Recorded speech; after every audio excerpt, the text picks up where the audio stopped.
Hello everyone and welcome to us here in Gap, the service park. It's time for the 92nd Monte-Carlo Rally. My name's Molly Pettit. You'll know me mostly at the stage ends, and you're Mike Chen, better known as Chenny. We'll stick with that, right? They'll know your voice from the stage ends, Molly, won't they? Everyone's going, oh, that's who it is. Oh, okay, yeah, grand. Good stuff, yeah. But we'll be hearing and seeing a lot from you this weekend as well. Maybe, yeah, maybe. There'll be bits and bobs. I'll be commentating on the stages with Bex Williams, and I think it's going to be a mega rally. Listen, 92nd Rally Monte Carlo. Class, isn't it? So much history and heritage here. Yeah, you were at the first one, right?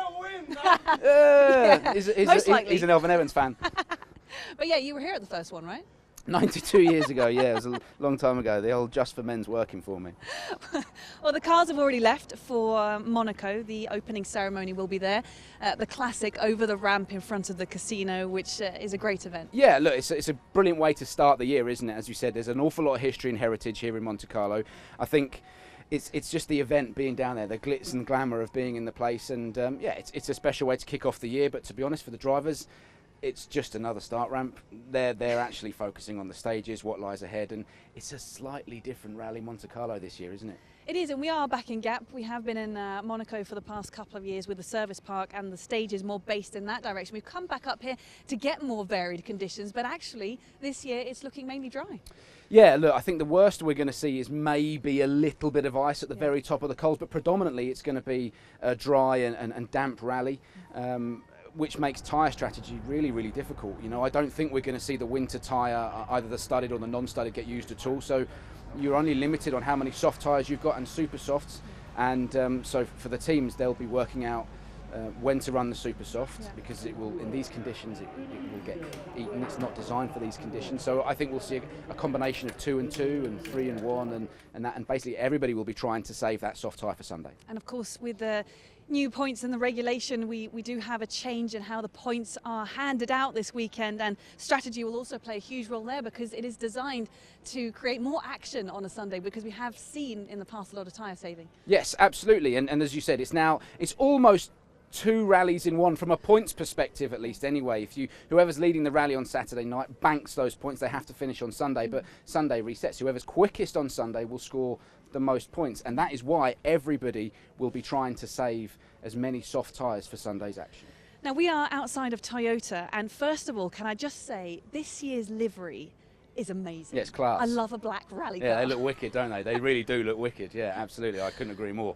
And it looks fast. It looks just aggressive and mean and ready for business, doesn't it? Yeah. No, it's a good looking car, there's no question about that. We're standing right outside where Elvin Evans will usually come into his service bay. Now, he's finished runner-up in the championship several times. He did also last year. He won the last round in Japan. He also won Croatia. We know he's quick on tarmac, and I think he really, really means business this year. You know, Cala's doing a part season, Ogier's doing a part season. You know, he is up against the likes of Neville and Tanak, but he really wants it, doesn't he? Yeah, he's hungry and he's confident. His head's in the right place, and I think so much of rallying's a confident sport. Yeah. You know, if you're confident in yourself and you're confident in what you've got underneath you, you'll attack the stages and things start to gel. And I think it is a great opportunity for Elvin, but you know, lots of people have talked about Kalle Rovanperä not being around and only doing a part season. I still think that Kalle and Seb are going to be big players in this game here at Toyota, you know, and in the championship. I really, really do, Molly.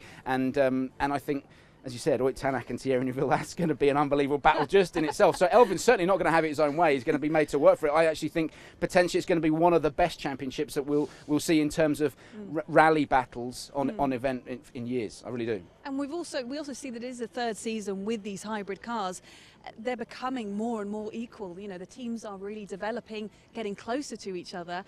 Are we going to see those margins just down to almost nothing? Yeah, I mean, they were small to start with, weren't they? I mean, the margins are so fine. If you go back to, you know, obviously I wasn't born in the mid-90s, but if you go back to those golden days, you know, you might get to the end of a stage and someone would be 10 seconds quicker, and it wasn't frowned upon, it wasn't too much of a worry. Now, if someone's 1.2, 1.3, 1.4 seconds quicker, then it's, you know, it's like, crikey, he's got a fair chunk quicker. That's how fine the margins are. So, yeah, you're absolutely right. I think there's not a lot to choose between the cars, and there has been a bit of development. Here at Toyota, it's worth mentioning they've used a joker, and basically improve the engine. It's a new derivative of the previous engine. They reckon they've produced a little bit more power, same torque but a little bit more power. So what exactly they've done, they wouldn't say, but there's certainly been some breathing done on that Toyota engine. Yeah, and we have to talk about Seb Ogier. He'll be driving into this service area right behind us here, starting his 17th season. He's an 8-time World Rally Champion. He turned 40 last year, sorry Seb, and he's hunting his 10th Monty win. He loves this, doesn't he? Yeah, he's achieved so much, hasn't he? And I'm really delighted that he is here because it wouldn't be Monte-Carlo without Seb Ogier out on the stages having a bit of a dig. Again, it's a very different Monte-Carlo because we're not going to see the same levels of snow and ice that we were predicting. So, the average speeds are going to be a lot higher, and there is zero margin for error. And I think probably that the local knowledge will probably play into his favour a little bit. If I was a betting man, I'd probably put a few quid on Sebastian Ogier. We've also got Taka Katsuta, Aaron Johnston.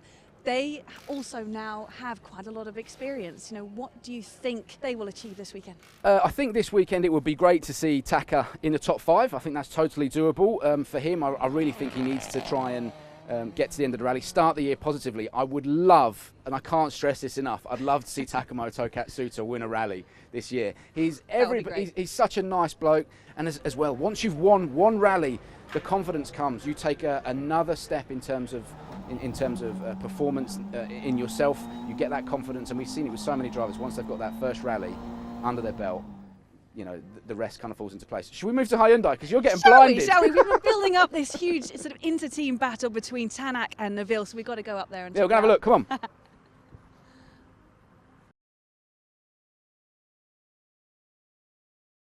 Well, here we are up on the balcony at the mighty Hyundai compound in the service park.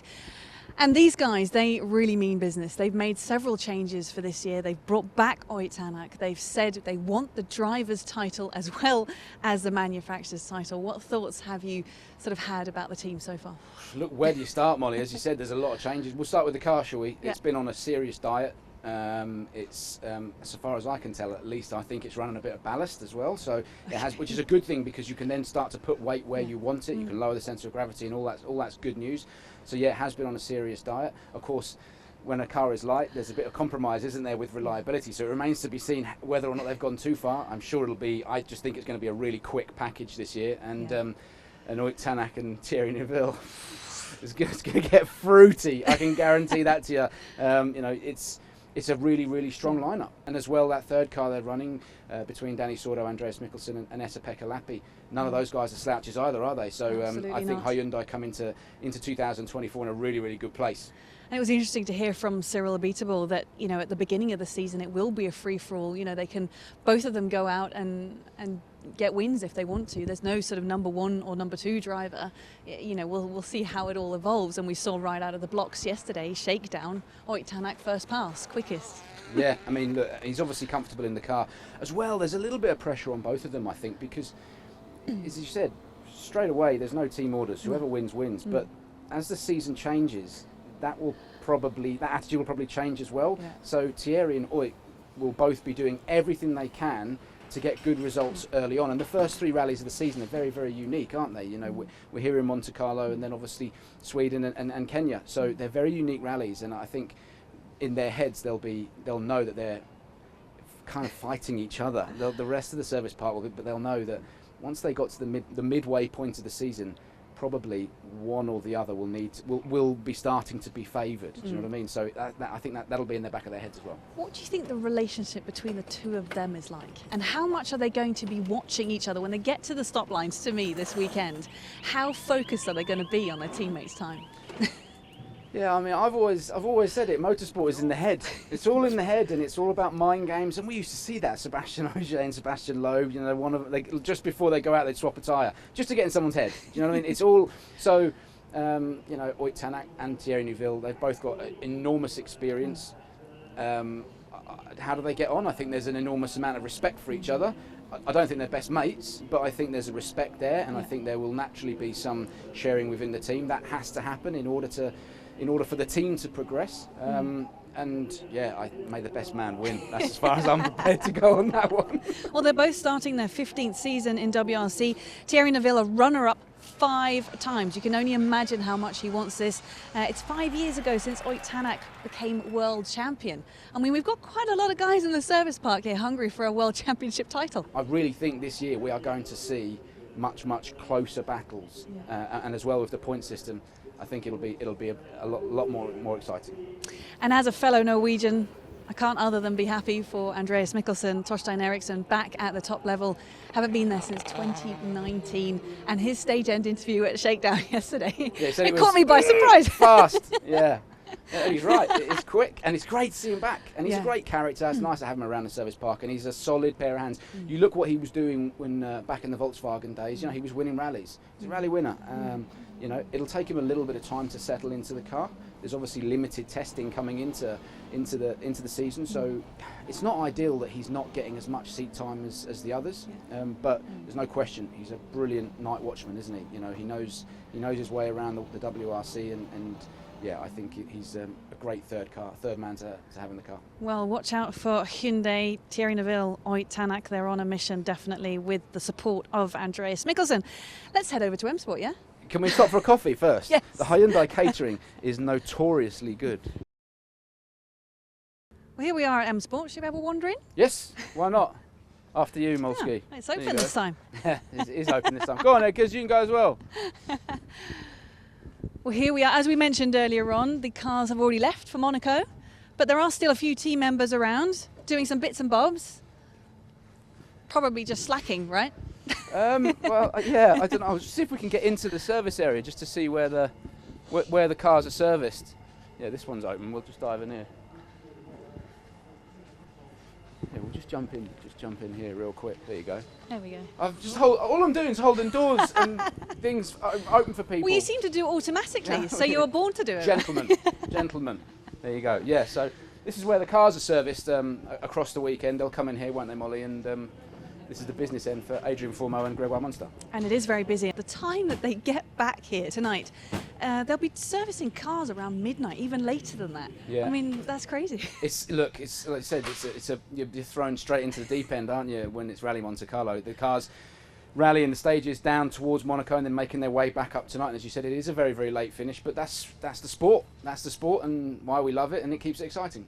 So several changes here at M Sport. The livery, I think the car looks great. You're talking about liking black rally cars. Love the white look as well.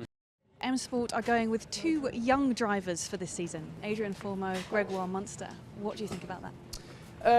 I think it's a great opportunity for Gregoire. I think, look, M Sport and Malcolm Wilson, they've always been well known for bringing on young drivers and supporting young drivers, and it's no different in this case.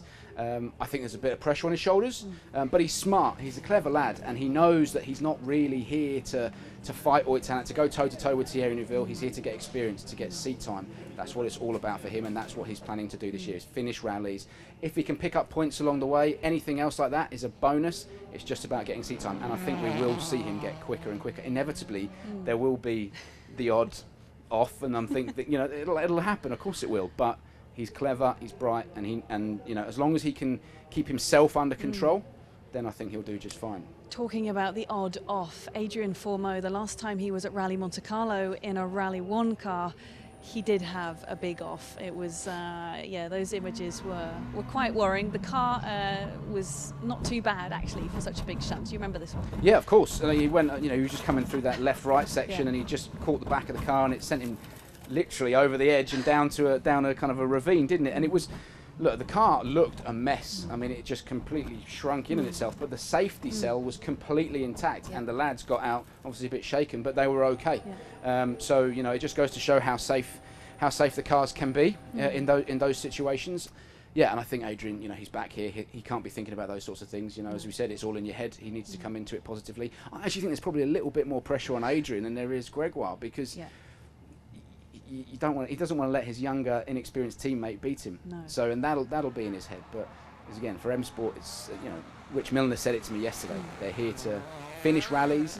They're here to get some experience, to put the cars in the back of the truck reasonably straight, and to, you know, if they can bang a few podiums in throughout the year, then brilliant. They have won Rallye Monte-Carlo not long ago either, in 2022 with Seb Loeb.